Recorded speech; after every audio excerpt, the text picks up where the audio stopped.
Hey guys, so today's video is going to be a review on the e.l.f. Plus Matte Collection. This has been out for a little while. There are 5 different products in the collection, some makeup products, some skincare products, but they all have to do with like the base or the complexion. The products are meant to control shine, get rid of excess oil, and as someone who has extremely oily skin, especially during the summertime, I thought it would be really fun to test them out and see if they did work well. And there were some amazing products in the line. There were also products that I don't think are worth trying out. So I thought in today's video I could do a rundown and let you guys know what I think about the products. So let's start with the Blotting Mist. This retails for $8, and e.l.f. describes this as a mattifying touch-up spray that helps to absorb excess oil. So essentially, once your skin starts to get oily throughout the day, you're supposed to be able to spray this on your skin, and it's supposed to kind of diminish any of that excess oil, that excess shine, and leave you with more of a matte base. Whenever I used the product for that purpose, I felt like it didn't work well for me. My skin looked just as oily afterwards as it did before I sprayed the product on,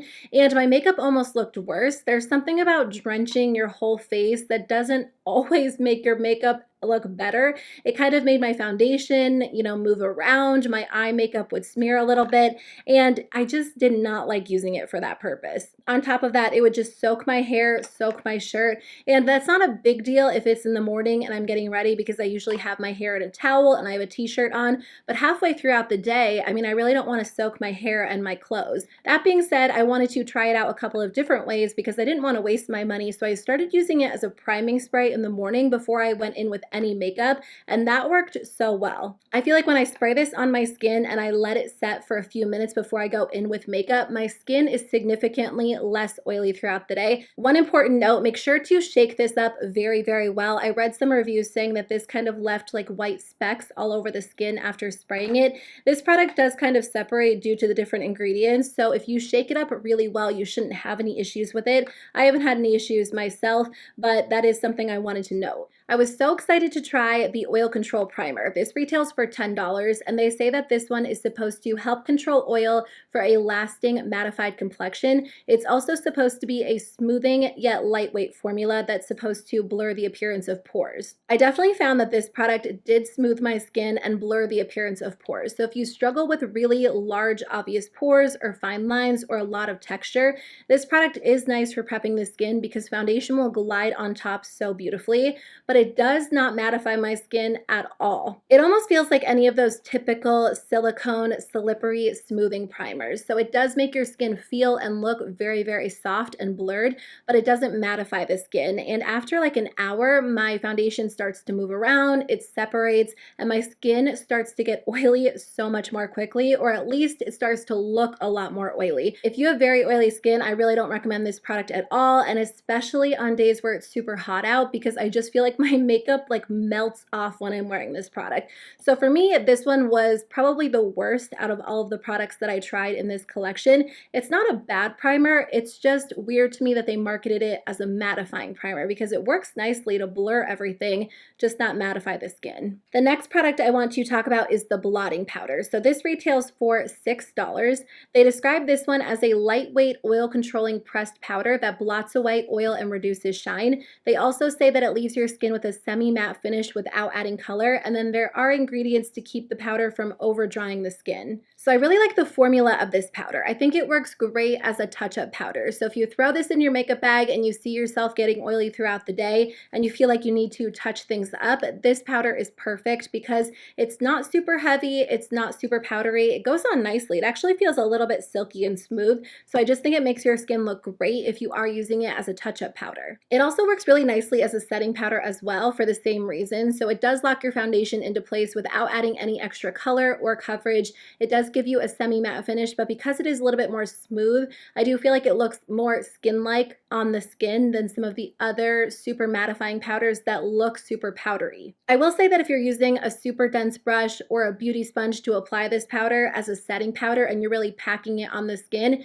it will leave a little bit of a white cast, at least in my experience, so that is something important to note. If you're using like a fluffy brush or you're just applying a small amount, I don't really think that's noticeable, but if you are using it to set everything into place for the day, just keep in mind you probably will experience that. There are just a couple of downsides. The packaging feels pretty cheap, so I do feel like it can break a little bit easy. I haven't had it break on me yet, but I do feel like in my experience, compacts that feel like this do break easily. So if you're throwing it into a makeup bag or your purse, just keep that in mind.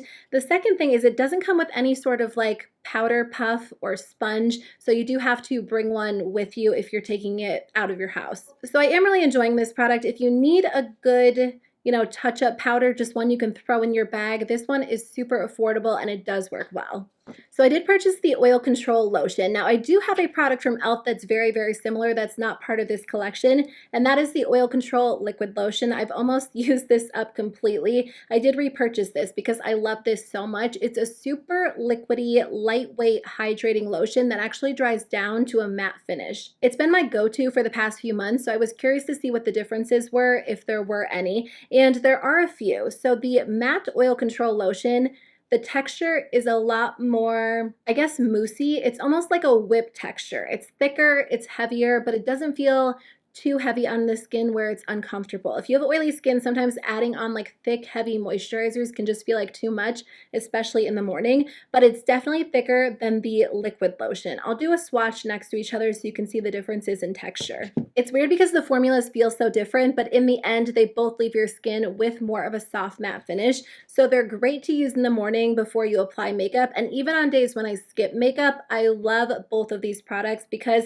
my skin will still get oily on its own. So it's nice to kind of kick things off with a mattified base before I just go about my day. If you want a moisturizer that leaves your skin super smooth so you don't have to apply a primer, this is going to be a great option as well. And I just think it's nice. I don't think it's quite as moisturizing as the liquid lotion, but I do think it leaves your skin a little bit more just smooth overall. The only con for me is that it has a very strong scent. All of these products have kaolin clay and tea tree oil in them, and some smell a little bit stronger than others. This one is pretty strongly scented, so if the tea tree oil scent is going to bother you, I would skip over this one and just go in with the Oil-Control Liquid Lotion, although this has tea tree oil as well. But I don't feel like this one is as strong. But otherwise, the actual product works so well. You get a ton of product in here. It doesn't say exactly how much you get, but you don't need a lot of this because it is a little bit thicker. I feel like a little bit goes a super long way. So this is definitely one of my favorite products from the line. It's not overly mattifying to the point where it's going to make an extreme difference, but I do think it is nice to have an oil controlling lotion.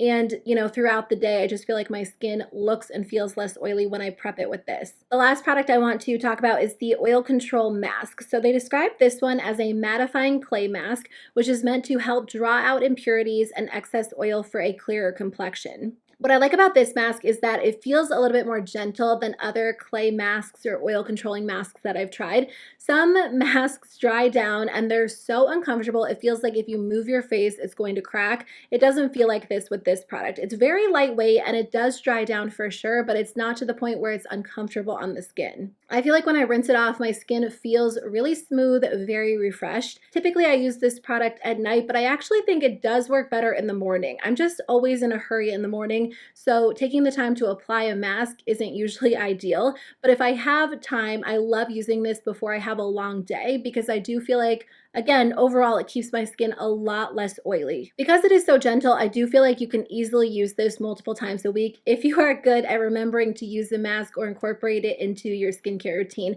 And it's pretty affordable. I think it's, what did I say, $8, which isn't bad because there are some high-end masks that claim to do the same thing that are a lot more expensive. I know Ole Henriksen has one, and I feel like this one pretty much performs the same. So as a quick roundup, I just wanted to rank the products for you. So my number one product would definitely be the blotting powder. This can be used as a setting powder or a touch-up powder throughout the day, and I do think that there's something about this powder that looks really nice on the skin. It does leave your skin looking smooth and also matte. Number two would be the blotting mist. I just think it's really nice to use before you apply makeup. It preps your skin so well, and I haven't really tried another priming mist that mattifies my skin so well. Number 3 would be the Oil-Control Lotion. I really like the texture. It feels, almost like some of my high-end moisturizers, but it does leave my skin a little bit more matte throughout the day. And then number 4 would be the Oil Control Mask. This definitely works well and it works best in the morning, so I would love to incorporate it into my routine a little bit more often.